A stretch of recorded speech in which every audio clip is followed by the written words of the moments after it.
This is my cheat sheet for Wednesday, November the 2nd.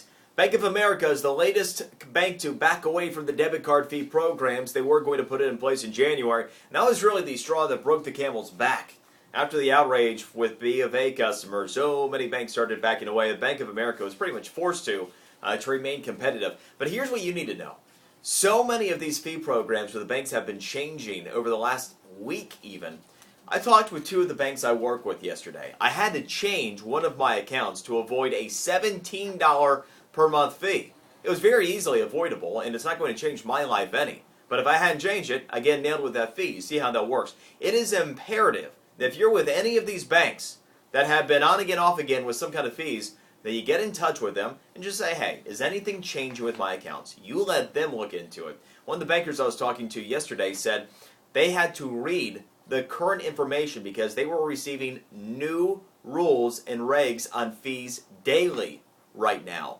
That's what's going on. So if you leave it to chance, you might be getting nailed with fees that you just don't need to be hit with. So get in touch with your bank. All it takes is a phone call and asking, hey, does it change? All right, so phone companies. This is not going to make you happy, especially if you're a privacy protector type. Many of the phone companies have changed their privacy statements over the last 6 months, Verizon being the latest last month, and they're now selling your personal data. Stuff like where you search on your smartphone, what the sites are that you most frequently traffic, where you live, your age, your height. No, I'm kidding. But you get the idea. The personal information that's out there, base privacy information for you, it's being shared and it's being sold by many of the phone companies. So if you want to get more information, you can read the specifics on my cheat sheet and get back in touch with them. But I've mentioned this a lot recently. We just click off on those privacy statements. Oftentimes we do it online. There'll be like 65 pages in small print, and you say forget it, and you agree. That means you don't have recourse if you get upset at these guys for doing it. But it's better to at least know what's going on and make a decision about a company if that's a problem for you. iTunes Match. Originally, iTunes Match was scheduled for an October launch.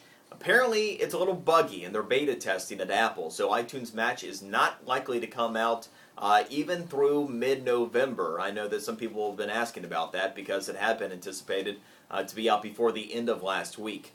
Samsung, this is cool. The next wave of smartphone technology. It's a screen that you'll be able to, like, if I was taking my phone here, just bend that thing in half. No, seriously. Bend it in half.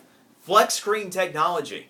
You'll be able to take your smartphone and twist and bend and warp your phone. Now, I'm not really sure how that'll be functional for anybody, but I do know it'll be a lot more difficult to destroy your phone when you can just kind of pull and twist the screen around. Beyond that, it's kind of wild just thinking about where this technology is going, isn't it?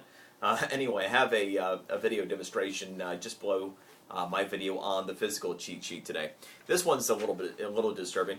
Facebook and parents. Had the story is probably about a month ago that we are seeing millions of children lie about their age, breaking Facebook policy and potentially even the law to use social media sites because you're not supposed to use social media if you're under the age of 13. Well, get this. The problem, for the most part, it's not the kids.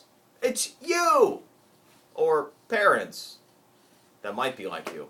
76% of parents who have children under the age of 13, they use social media themselves, actually will break the law and lie about their child's age to open a social media account for them. And we know that in many cases, these kids are sharing information that's leading to stolen identities, leading them to possibly have unwelcomed encounters with strangers because they're just not savvy enough to know how to use it. Plus, the other people on the other end think they're older than they are. Not smart, guys. Not smart. So, parents, you should not be lying to put your kids on social media. If you want to bring them into it, have them use your page instead and keep them in a more safe environment. Here's something we didn't see coming. New York Times. Circulation of 25%. Like, what is it, 1960 again? No, it's actually, since they added the fees, the deal with the New York Times for, I don't know, most of this year has been that you get 20 stories on their website for free. If you want more than that in a given month, you have to pay. Now, that's not been working so well. People have not wanted to pay. But we didn't realize that was going to lead to a dramatic increase in circulation. New York Times is now reporting a 25% increase in circulation over the early part of this year.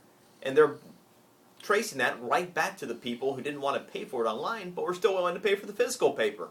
I'm not sure that's a permanent long-term solution, but it certainly is interesting. And we're all still learning what works and what doesn't with new technology and how best to utilize it. So I'm sure that'll send a lot of research analysts in the newspaper business back to square one, trying to figure out what the next and right step is. And new Gmail coming soon. New features, it'll be cleaner, it'll be easier to use, something like that. But anyway, you check out the specifics of your Gmail user. I've got it on Physical Cheat Sheet. That's it for today. We'll see you tomorrow.